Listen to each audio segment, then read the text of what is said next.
Hi friends, இன்றைக்கி நம்ம கிட்ட ஒரு வண்டி ஹுண்டாய் வென்யூ வந்திருக்கு. இந்த வண்டியில் பார்த்தீங்கன்னா இந்த சைடு இம்பேக்ட்டு, இந்த இம்பேக்ட் பார்த்தீங்கன்னா பம்பரு, இந்த பெண்டரு, அதுக்கப்புறம் வந்து இந்த டோர் திறக்க முடியல. இதுதான் ப்ராப்ளம் வண்டி. இது நம்ம ரெடி பண்ணிவிட்டு அடுத்த வீடியோ ஆட் பண்ணுறோம். தேங்க்ஸ்.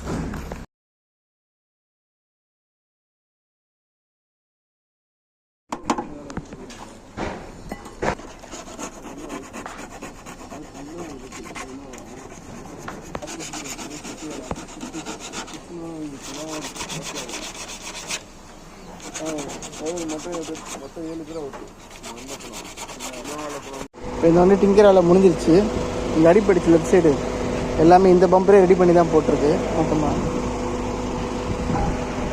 அதுக்கப்புறம் இதில் பின்னாடி வந்து ரெடி பண்ண சொன்னாங்க. இதில் ஹைலைட்டே வந்து இந்த கருவு இருக்குது பார்த்தீங்களா, இந்த கருவு. அந்த கருவு தான் ரொம்ப கஷ்டமான விஷயமே. எடுத்துகிட்டு வந்திருக்கோம் நம்ம.